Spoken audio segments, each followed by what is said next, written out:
प्रिय छात्रों, हमने द सेंटेंस के फर्स्ट पार्ट में सब्जेक्ट और प्रेडिकेट के बारे में जान लिया और हमने यहाँ तक जान लिया था पार्ट ऑफ सब्जेक्ट।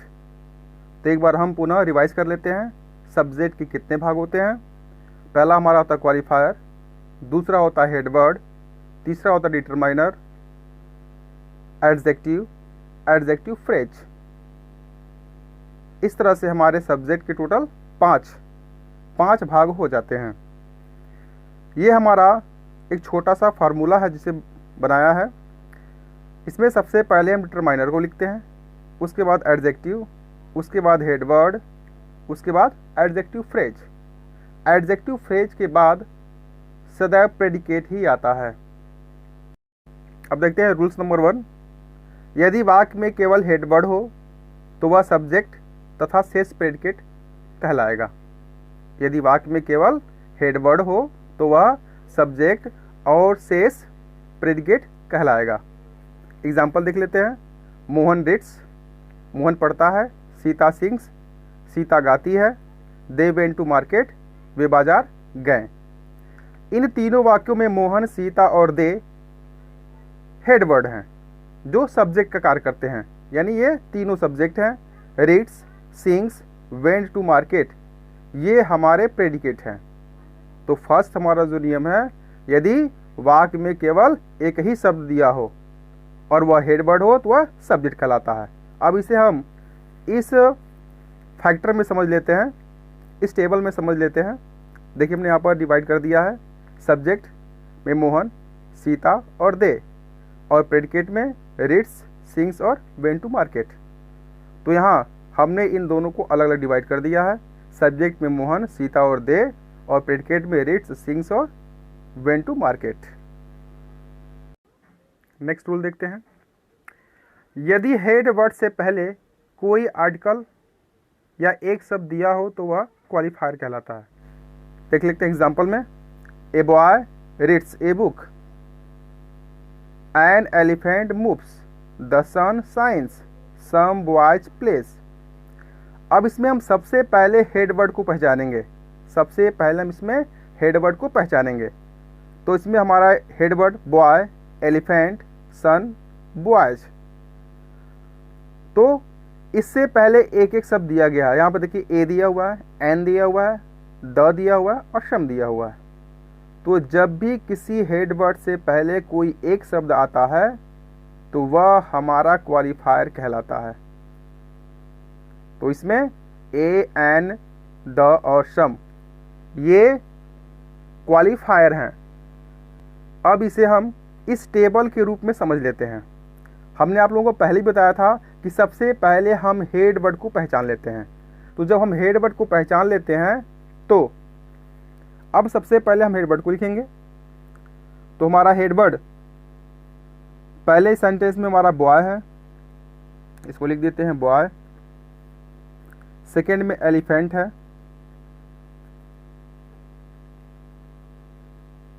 थर्ड में सन है, फोर्थ में बॉयज है। अब देखिए इससे पहले एक एक शब्द दिया गया है।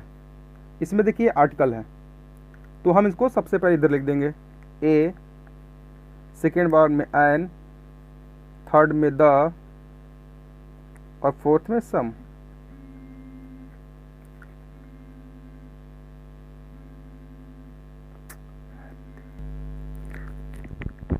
इसके बाद बाकी जो शेष बचते हैं जैसे रीड से बुक, तो ये हमारा प्रेडिकेट हो जाएगा। रीड से बुक, सेकेंड में मूव्स, थर्ड में साइंस, फोर्थ में प्ले। तो देखिए हमने इस टेबल में हेड वर्ड को सबसे पहले लिख लिया, उसके बाद एक एक शब्द जैसे जो आर्टिकल हैं ये हमारे क्वालिफायर हो गए। तो इस तरह से यदि हेड वर्ड से पहले कोई आर्टिकल या कोई शब्द दिया हो तो वह सदैव क्वालिफायर कहलाता है। ये हमारा सेकेंड रूल था। नेक्स्ट चलते हैं थर्ड। यदि हेड वर्ड से पहले कोई दो शब्द दिया हो तो पहला डिटरमाइनर और दूसरा एडजेक्टिव होगा। यदि हेड वर्ड से पहले कोई दो शब्द दिया हो तो पहला डिटरमाइनर और दूसरा एडजेक्टिव होगा।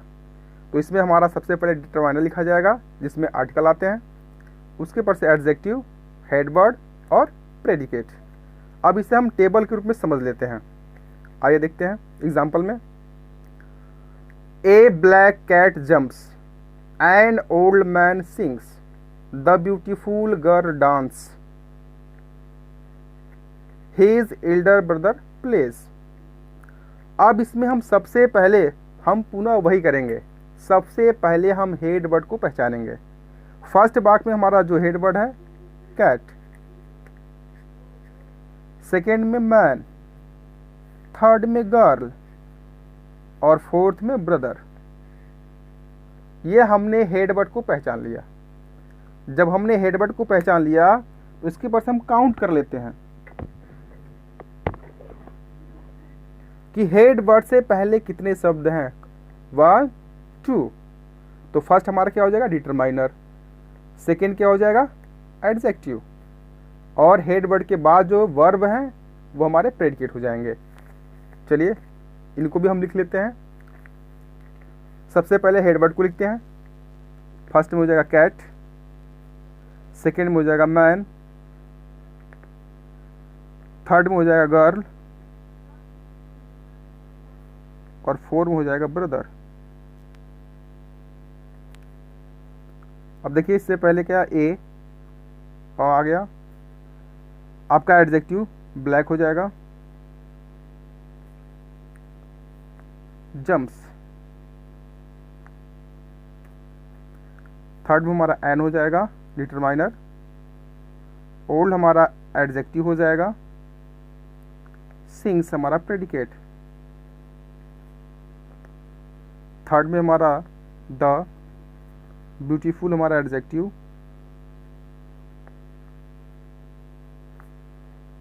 डांसेज हमारा प्रेडिकेट, फोर्थ हमारा हीज हो जाएगा डिटरमाइनर, एल्डर हमारा हो जाएगा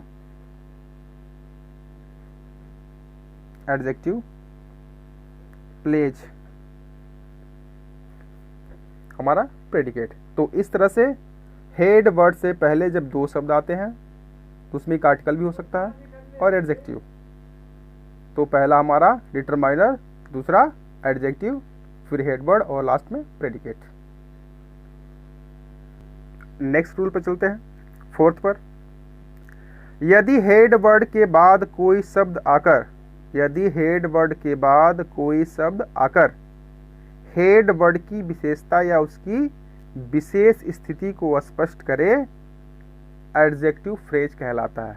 अब याद रखिएगा, जो एडजेक्टिव फ्रेज होता है वह सदैव हेड वर्ड के बाद आता है, पहले नहीं आएगा, वह हेड वर्ड के बाद आएगा। यानी वह वर्ब और हेड वर्ड के बीच में आता है, वह वर्ब और हेड वर्ड के बीच में आता है। देख लेते हैं इसमें। सबसे पहले हमारा डिटरमाइनर होगा adjective, head word, adjective phrase और लास्ट हमारा प्रेडिकेट होगा। तो याद रखिएगा, यदि हेड वर्ड के बाद कोई शब्द आए जो हेड वर्ड की विशेषता बताए या उसकी स्थिति को स्पष्ट करे, तो वह हमारा एडजेक्टिव फ्रेज कहलाता है। एग्जाम्पल में देख लेते हैं। देखिए फर्स्ट में, a fat girl sitting in the corner. अब देखिए हमारा हेड वर्ड गर्ल हो गया। अब यहाँ देखिए सीटिंग इन द कॉर्नर, इसको मार्किंग कर लेते हैं। सीटिंग इन द कॉर्नर, ये देखिए हमारा हेड वर्ड के बाद आया है और यह हेड वर्ड के बारे में बता रहा है जो कोने में बैठी है। सेकेंड में the old man standing in the corner, देखिए स्टैंडिंग इन द कॉर्नर हमारा हेड वर्ड के बाद आया है और हेड वर्ड के बारे में बता रहा है। थर्ड में देखते हैं, my elder sister living in Delhi. अब देखिए लिविंग इन दिल्ली, ये हमारा जो है कर्ता के बारे में बता रहा है। फोर्थ हमारा a beautiful girl in the room. अब देखिए जो इन द रूम है ये भी हेड वर्ड की विशेषता बतला रहा है। तो इस तरह से हेड वर्ड की विशेषता बतलाने वाले जो शब्द होते हैं, हेड वर्ड की विशेषता बतलाने वाले जो शब्द होते हैं वो हमारे एडजेक्टिव फ्रेज कहलाते हैं। क्योंकि जो एडजेक्टिव फ्रेज होते हैं वो सदैव हेड वर्ड के बाद प्रयुक्त होते हैं और वे हेड वर्ड की एक स्थिति या उसकी विशेषता को बतलाते हैं। फर्स्ट में देखिए, a fat girl sitting in the corner weeps, एक लड़की जो कोने में बैठी है वो रो रही है। The old man standing in the corner laughs, एक बूढ़ा व्यक्ति जो कोने में खड़ा है वो हंसता है। The my elder sister living in Delhi is a doctor, जो मेरी छोटी बहन है जो दिल्ली में रहती है वो एक डॉक्टर है। A beautiful girl in the room is my sister, कमरे में जो सुंदर लड़की है वो मेरी बहन है। तो इस तरह से जो एडजेक्टिव फ्रेज होते हैं वे हेड वर्ड की विशेषता बतलाते हैं। अब इसको इस टेबल में देख लेते हैं। सबसे पहले हम पुनः वही करेंगे, हेड वर्ड को लिखेंगे। तो इसमें हेड वर्ड हमारा क्या है, सबसे पहले हम पुनः हेड वर्ड को देखेंगे। तो फर्स्ट वाक्य में हमारा हेड वर्ड गर्ल है, तो हम यहाँ गर्ल लिख लेते हैं। सेकेंड में मैन है, हम मैन लिख लेते हैं। थर्ड में सिस्टर है, सिस्टर को लिख लेते हैं। फोर्थ है हमारा गर्ल। अब हेड वर्ड के बाद देखिए हमारे पुनः 1 2 दो शब्द आ रहे हैं। तो फर्स्ट हमारा क्या हो जाएगा, डिटरमाइनर। सेकेंड क्या हो जाएगा, एडजेक्टिव। अब देखिए सिटिंग इन द कॉर्नर, ये हमारा एडजेक्टिव फ्रेज हो जाएगा जो हमारा हेड वर्ड के बाद आता है।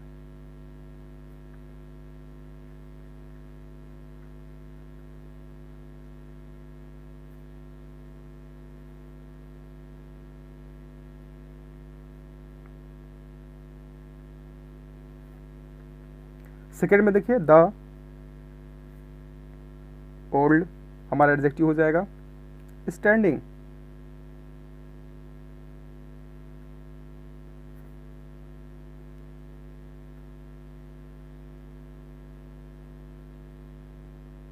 Corner, laughs.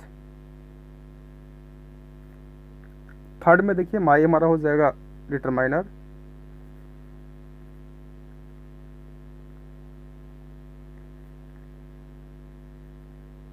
Living in Delhi,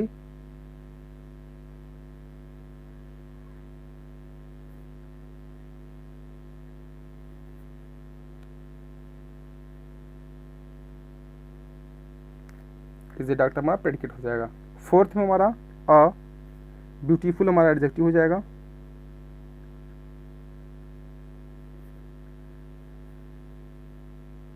in the room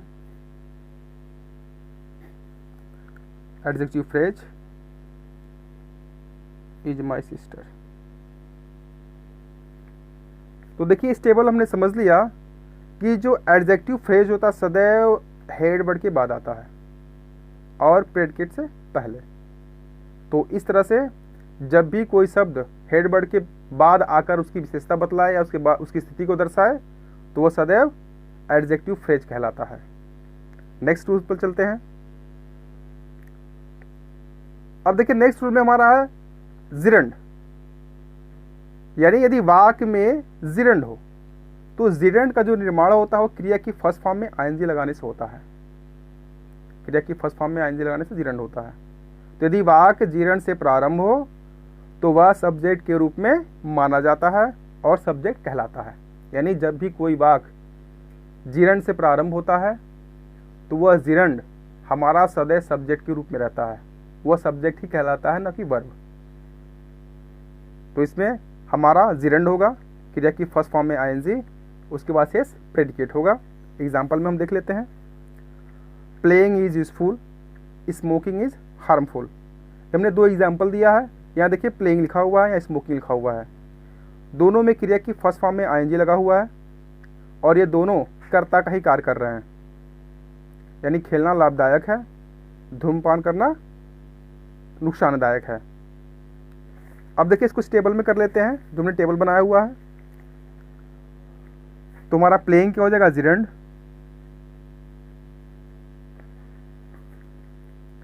is full, is use full हमारा प्रेडिकेट। सेकेंड में हो जाएगा स्मोकिंग,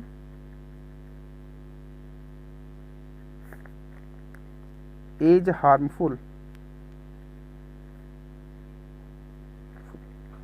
तो इस तरह से हमारे ये सब्जेक्ट का 5 रूल्स हो चुके हैं। नेक्स्ट हमारा है यदि वाक्य में इन्फिनिटिव, इन्फिनिटिव जानते हैं आप लोग, क्रिया की फर्स्ट फॉर्म से पहले टू लगाने से बनता है। यदि वाक्य इन्फिनिटिव से प्रारंभ हो तो वह सब्जेक्ट के रूप में माना जाता है तथा सब्जेक्ट कहलाता है। याद रखिएगा, यदि क्रिया की फर्स्ट फॉर्म से पहले टू लगाकर कोई वाक्य शुरू होता है तो वह इन्फिनिटिव वर्ब सदैव कर्ता का कार्य करती है और कर्ता ही कहलाती है। यानी जब भी कोई वाक्य इन्फिनिटिव से प्रारंभ होता है तो वो सदैव कर्ता ही कहलाता है। देखते हैं एग्जाम्पल में, टू वाक इज यूजफुल। अब ये देखिए वाक हमारी क्रिया है, उससे पहले टू लगा हुआ है, तो ये टू वाक हमारा क्या हो गया, इन्फिनिटिव हो गया। देखिए टू वाक हमारा इन्फिनिटिव, टू स्मोक ये भी हमारा इन्फिनिटिव, टू वर्क ये हमारा इन्फिनिटिव। अब इसमें देखिए टू वाक इज यूजफुल, अब इसमें टहलना लाभदायक है। टू स्मोक इज हार्मफुल, धूम्रपान करना नुकसानदायक है। टू वर्क इज वर्शिप, कर्म ही पूजा है। अब जितना भी वाक्य यदि इन्फिनिटिव वर्ब से प्रारंभ होते हैं तो इन्फिनिटिव वर्ब सदैव सब्जेक्ट का रूप कहलाती है और सब्जेक्ट के अंतर्गत आती है। देखते हैं टेबल में, देख लेते हैं। हमने यहाँ लिख दिया है इन्फिनिटिव सब्जेक्ट के रूप में, तो टू वाक हमारा हो जाएगा इज यूजफुल, हमारा प्रेडिकेट हो जाएगा। सेकेंड में टू स्मोक,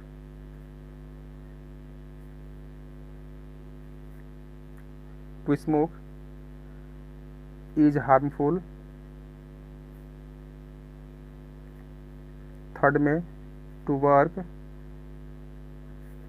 इज वर्शिप।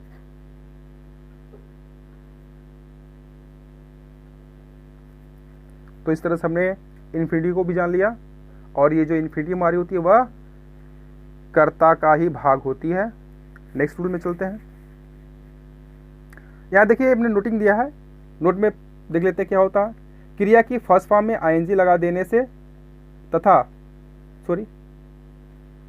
क्रिया की फर्स्ट फॉर्म में आईएनजी लगा देने से तथा वर्ब फॉर्म की फर्स्ट फॉर्म से पहले टू लगा देने से इन्फिनिटिव का निर्माण होता है।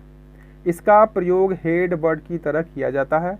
जिरन तथा इन्फिनिटिव को डबल पार्ट ऑफ स्पीच या नॉन फिनिट भी कहा जाता है। इसे आप लोग जरूर ध्यान रखिएगा।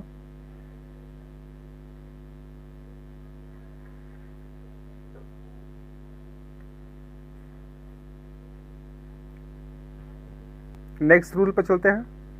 यदि वाक्य इट या देयर से प्रारंभ हो तो ये सब्जेक्ट ही कहलाते हैं। अब ध्यान दीजिएगा, यदि वाक्य इट या देयर से प्रारंभ होते हैं तो वे सदैव सब्जेक्ट के रूप में ही कहे जाते हैं।